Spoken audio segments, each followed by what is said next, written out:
નમસ્કાર. Surendranagar 80 foot road ખાતે અત્યારે ગોકુલનગર છે, રબારી નેસ છે અને એ રબારી નેસની અંદર અત્યારે હું આમ આદમી પાર્ટીના અમૃતભાઈ મકવાણા અને અમારી ટીમ સાથે આવ્યા છે. આ જે રબારી નેસ છે એની અંદર ગટર સતત ઉભરાય છે, આખી ગટર બ્લોક છે.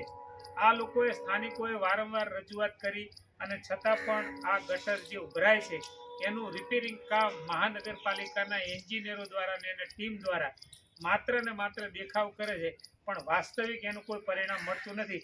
તમે જે જોઈ શકો છો આ બધું બતાવો, કેટલી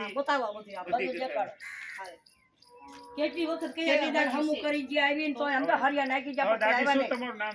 અમારું નામ લક્ષ્મીબેન. લક્ષ્મીબેન, શું તકલીફ છે જરા કહો તમે. આમાં હે ને ગટરમાં અમે 2-3 દાડ ફોન કર્યા પણ એ આવ્યા, એક દાડ હરિયા નાખ્યા આ ગટર છે સામે પાણી જાય, વચમાં ડાકો દેવાઈ ગયો હે અને ઈ જો આવ્યા નહીં, હરિયા વાળા ફોટા પાડી અને વયાઈ ગયા. ઈ પછી કેટલા ફોન કરવી તો કોઈ આવતું નથી. અને આ મસાલા આ છોકરા નાના માંડા પડે બાથરૂમમાં સંડાસમાં બધે પાણી ભરી ગયું અને જોઈ જાય આવી પેલા ના બરોબર બરોબર. મહાનગરપાલિકાના તંત્રને આપણે કહેવા માંગીએ છીએ કે આ વડીલ છે, તમામ બહેનો છે, આખા વિસ્તારના માણસો છે.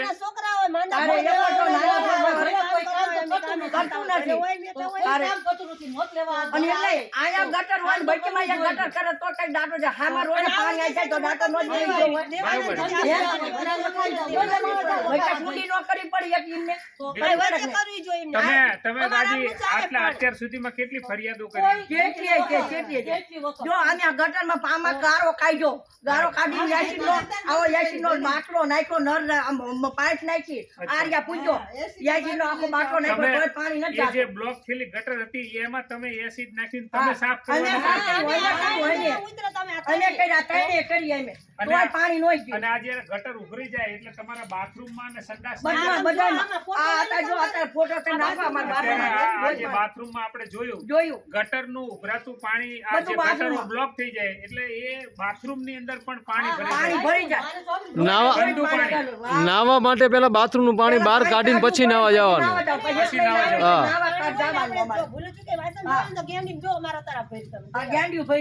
કેટલી મોટી તકલીફ છે. આ વિસ્તારના લોકો સતત ફરિયાદ કરે છે, સતત કમ્પ્લેન કરે છે, તો માત્ર ને માત્ર દેખાવ કરે છે. થોડાક ટાઈમ માટે આવે, નાનું મોટું રિપેરિંગ કરીને જતા રહે.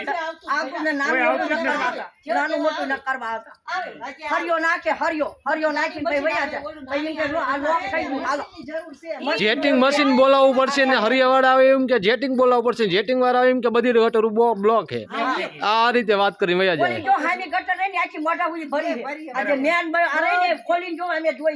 અમે ખોલી જોઈ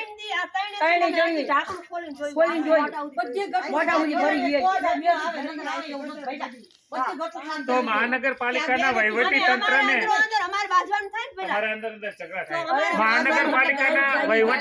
આપણે કહેવા માંગીએ છીએ કે તમે બહુ મોટી વાતો કરો છો, પણ વાસ્તવિકમાં તમે જુઓ ત્યારે આ વિસ્તારની અંદર આ જે ગોકુલનગર છે, રબારી નેસ છે, એના લોકો, એની મહિલાઓ કેટલા ત્રસ્ત છે. એક તમે સારી ગટર સાફ નથી કરી શકતા, તમે મોટી મોટી વાતો કરો કે આઇકોનિક રોડ બનાવીશું, આમ બનાવીશું, ધારાસભ્ય મોટી મોટી ફાંકા ફોજદારી કરે, કમિશનર મોટી મોટી વાતો કરે, એન્જિનિયર મોટી મોટી વાતો કરે, પણ જ્યારે આપણે ગ્રાઉન્ડ રિપોર્ટ જોઈએ ત્યારે આ જે સામાન્ય પરિવારના લોકો છે એ ગટરની ઉભરાતી ગંદકીના કારણે પારાવાર ત્રસ્ત છે. અને આ બાબતે જો સમયસર કામગીરી કરવામાં નહીં આવે તો આ બધી બહેનોને લઈ અને કમિશનર કચેરીની અંદર ધરણા પ્રદર્શન કરવાની ફરજ પડશે. એટલે મહેરબાની કરીને કહીએ છીએ કે ખૂબ ટૂંક સમયની અંદર આમનું આ સમસ્યાઓનું નિરાકરણ ન કરે ને કે આવતા સાચી વાત અમે નો એવું કઈ ન કરી મર્યાદામાં રહીએ છીએ. સાચી વાત અમારી ફરજમાં ના પણ જ્યારે તકલીફ પડે ને ત્યારે આપણે શિસ્તબદ્ધ રીતે વાત તો કરી શકીએ. અને તમે અમારી પડખે ઉભા હોય ને અમે તમારી પડખે મતમાં અમે ઉભા જ હોય, પણ તમારે અહીંયા ઊભું રહેવું પડે. બિલકુલ બિલકુલ. ઊભું જ રહેવું પડે. આપણે અત્યાર સુધી આપણે